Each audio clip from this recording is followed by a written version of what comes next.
Hi guys! So, eto, pauwi na kami at dadaanan din namin yung in-order naming nipa. Kasi, para bukas may tatrapahuin yung ating staff. Sana ngayon, meron na silang, nagawang nipa. Bilib ini.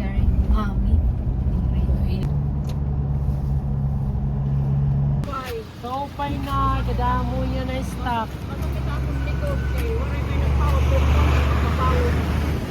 Pero ano ni kagatos? Wala.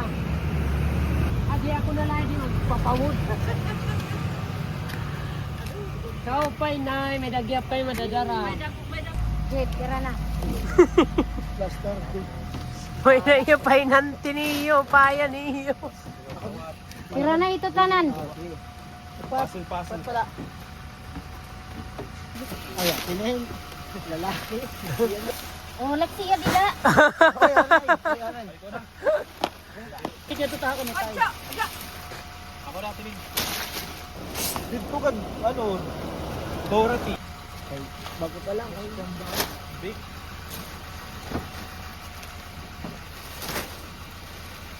Kahusay ni nanay. Di Torban.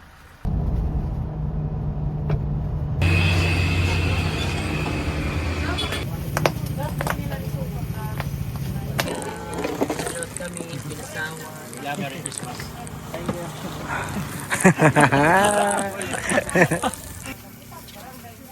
Sana bukas hindi umulan. Pa- Tuloy-tuloy yung trabaho. Ilang yung i-renovate bukas? Isa lang muna. Isa may So dapat TK5. papasukin mo lahat sila, yung mga boys natin. Yung nga sabi ko sa kanya Tulong-tulong. pumasok sila. Jed, hindi ka na-inject.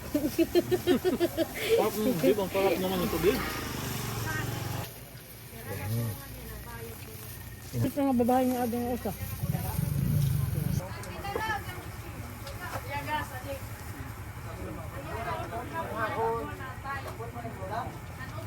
So ayan guys, mabili tayo ng mga tinapay kasi hirap yung bumili ng tinapay pag nasa bukid ka. So parang meron kami mga pang-snack.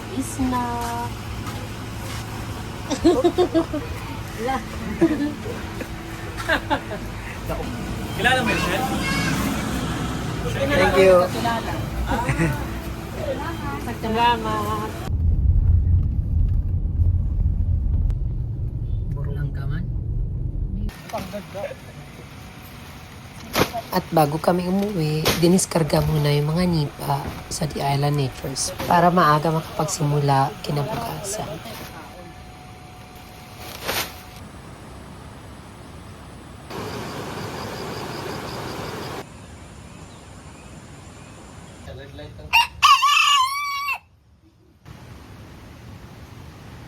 Maaga tayong pumasok today kasabay yung ating mga staff.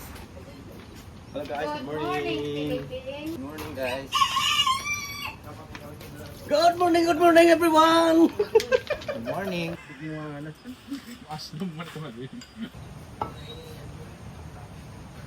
Good morning, Val! So, ayan.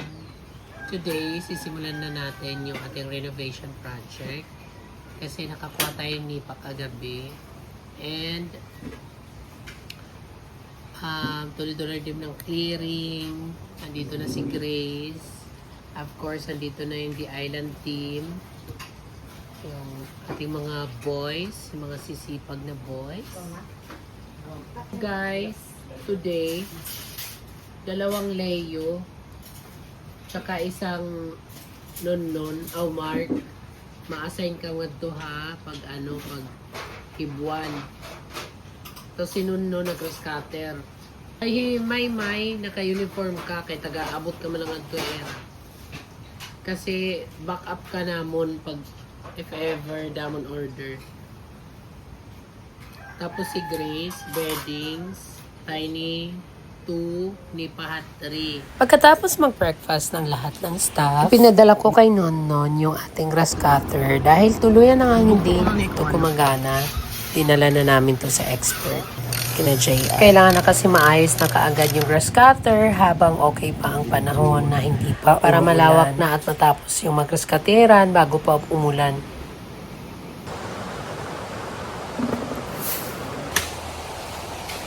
Samantala, nag-prepare naman si Leon ng gagamiting materials dito sa ating renovation project. Bulok na kasi yung ating mga Kugon umbrella, kaya papalitan natin ito ngayon ng Nipa umbrella.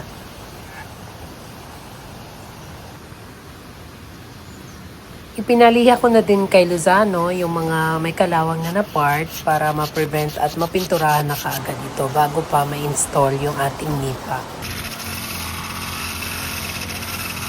At buti na lang din, makulimlim ang panahon natin ngayon. Pinahangad agad namin matapos ito bago pa ulit magtag-ulan. Kasi meron na naman daw bagyo this coming weekends. Kaya stay safe everyone.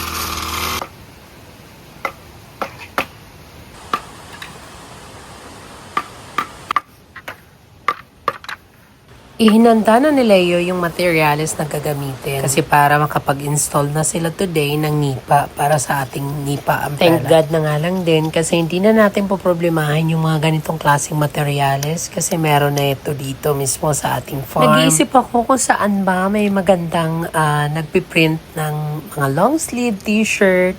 Comment below mga vebs kasi balak ko gawan sila ng uniform na pagka ganitong maintenance ang trabaho nila, mas maganda pa rin tingnan pag naka-uniform. Naubusan kami ng paint thinner, kaya medyo nagkakaaberya kami dito, kaya ginawa namin ng diskarte. Nakuha mo, espergayon. Pwede nga na bang pinapatuyo, Adi? Di ba duhain nga ibuanan? Baklas kita kaluyo. Medyo nahahassle lang kami kung ano yung uunahin kasi pipinturahan pa yung isa. Tapos nag-advise ako na unahin na yung kabila kasi nararatel na rin kasi kami dahil parang ang sama na ng panahon. So ayan guys, eto na. Sisimulan na namin mag-ato. Nung chinek namin lahat ng mga Kugon umbrella, halos may mga iilan din na talagang kailangan ng palitan. Sana nga lang hindi na tumuloy itong bagyo. Kasi para magtuloy-tuloy yung renovation project namin nang matapos namin ito at may offer kaagad sa ating lovely guests. At nag-decide akong isunod na kaagad yung kabila habang hindi pa umuulan at dahil nagpintura pa lang si Lozano dito sa kabilang side, habang pinapatuyo, ibaklasin na yung kabilang Kugon umbrella.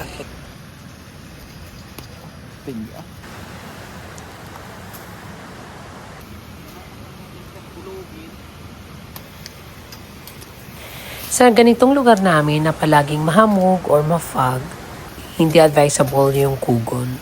Mabilis mabulok. Hindi lang tumagal, bulok na kagad. Kasi nahuhulog na kanan lahat. Kaya guys, dahil tapos na kami, kailangan na lang namin itong akutin na mga bumagsak dito sa ubos.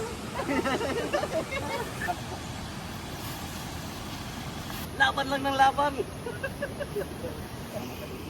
Sige, tama na. Tara namin dun sa darahan. Ngingini sila.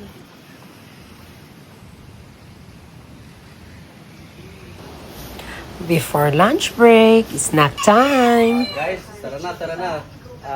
Snack na muna. Thank you. Namin mga hotdog dun sa Kugon.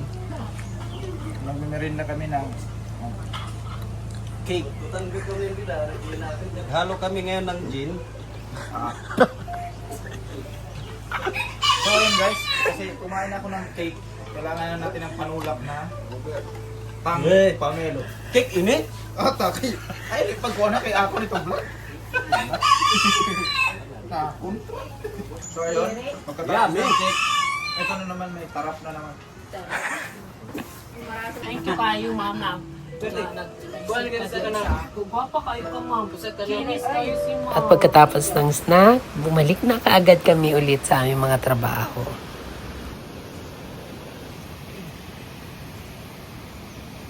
At maya-maya lang, lunch break time! So, ayan guys, kakain na tayo. First meal of the day. Nagluto si Ate Neneng ng adobong manok for our lunch.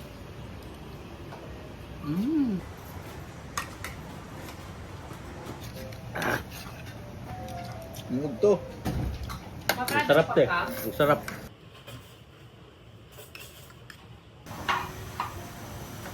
Para di ka permito. Serve na tayo guys. Para may kasabay ng kain, scroll, at sak. Ka-cute.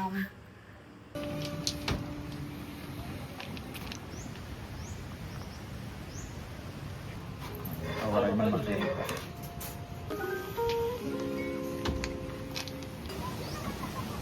At habang naka-break time sila, naisipan naman ni Nonnon at Lozano kumuha ng tilapia sa batis.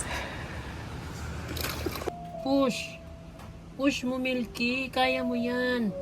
Sabi ko sa'yo, huwag kang magpapaklang-klang dyan kung saan yung sino sa labas. Ayan. Naku guys, hindi ko pala naikukwento sa inyo. Si Milky naklang-klang ng pusang gala sa labas. Kaya eto, nagle-labor na siya. Naku, excited na ako kung meron bang lalabas na kamukha ni Milky. Comment below kung gusto niyo ng update. Push! Gawin muna natin ang paikot na to para tanggalan ng pag-atupad.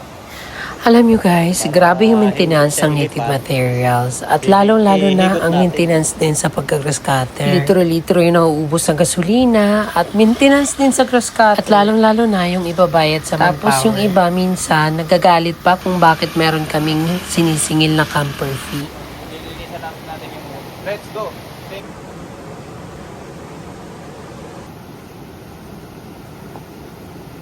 Let's go! Kaya kung papasok ka sa pagbibusiness, kailangan talaga buo ang loob mo. Hindi ka hina-hina kasi everyday is a challenge day. Everyday may mga gagastusan, may mga kakailanganin, food allowance, expenses, and manpower. Let's go guys sa mga hindi nakakaano magtali ng tansi. Ginlilibot-libot lang kasi yan ikaduwa. Tatanggalin natin kasi na pupulot na.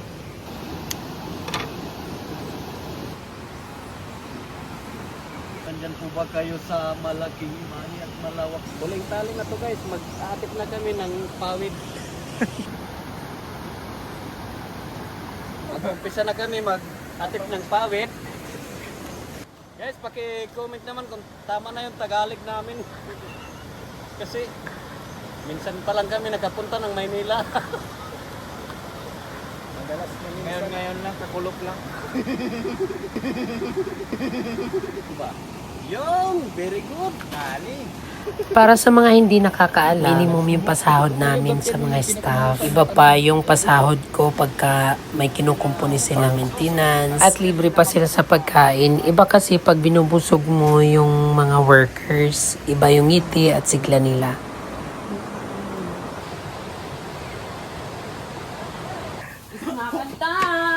Guys.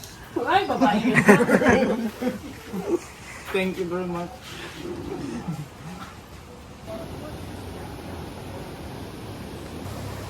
Konting-kunti na lang guys. So, tatapos na itong ating Nipa umbrella. So ayun guys, hindi namin kaya tapusin ngayon kasi ilan na lang yung pawid. Bukas na naman uli. Thank you for watching. Shout out daw kay Sir Rodrigo Marquez dyan sa Calbayog. Hello, hello. Ayan, may guest kami. From Ma'am Japan. Husay. From Japan. Uy, diri. Arigato ko sa husband.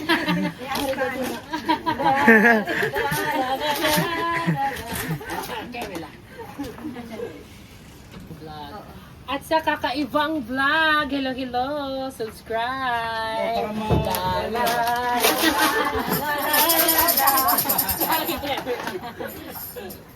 Ako? Face on the camera. Thank you. Okay. Hala! Hala, ginuog ko! I-apil ako, ma? Kay gamay ra ngayon. Thank you, ma! Thank you, ma!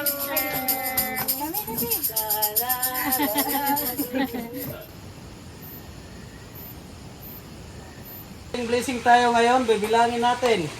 Thank you so much, ma'am, sir, sa lahat po na nagbibigay ng tips sa ating mga staff. Centralized po yan sila. Thank you po. Thank you guys.